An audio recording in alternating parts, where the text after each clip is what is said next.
Vision Zero has consistently reduced traffic fatalities since it launched 4 years ago in New York City. I'm very proud to report 2017, the safest year on record. But the mayor's flagship initiative has a major blind spot. NYPD is also looking for the driver in a deadly hit-and-run. Hit-and-run crashes continue to plague the city. In 2017, they killed an average of one person each week and injured more than 5,000. Yet most hit-and-run drivers slip through the cracks. In the past 2 years, 124 hit-and-runs have resulted in critical injury or death. Of those 124 incidents, only 53 resulted in arrest. That means that the majority of critical hit-and-runs went completely unprosecuted.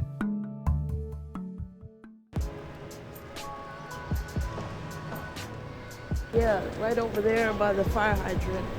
In August 2014, Dossie Canton was seriously injured by a hit-and-run driver in Bushwick. I flew up maybe like 3 feet in the air, landed on the ground, I was unconscious.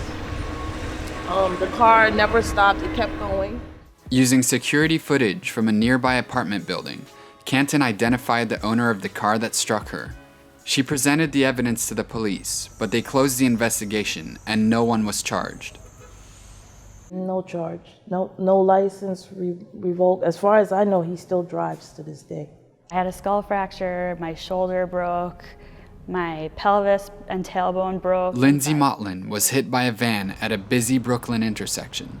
After police told her that security cameras had not captured the incident, she filed a Freedom of Information request to see investigation files.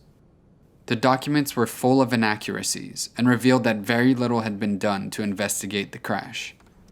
To me, it's a huge lost opportunity. It probably could have been figured out.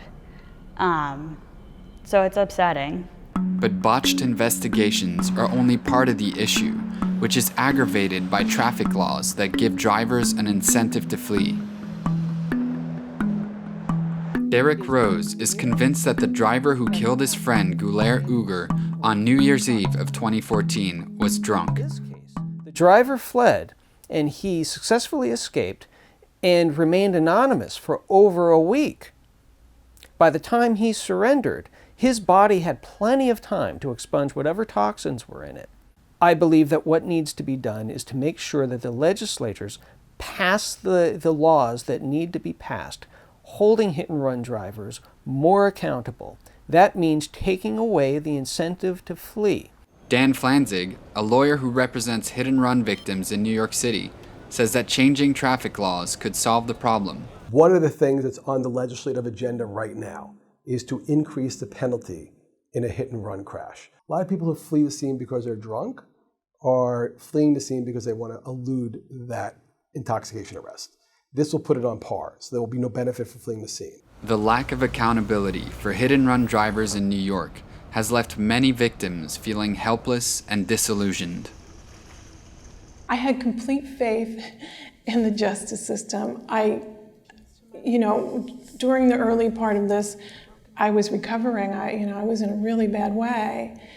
And I believed that they would find the person. There's cameras everywhere. It was 41st and 3rd Avenue in Manhattan. How could they not find this person? How could they not?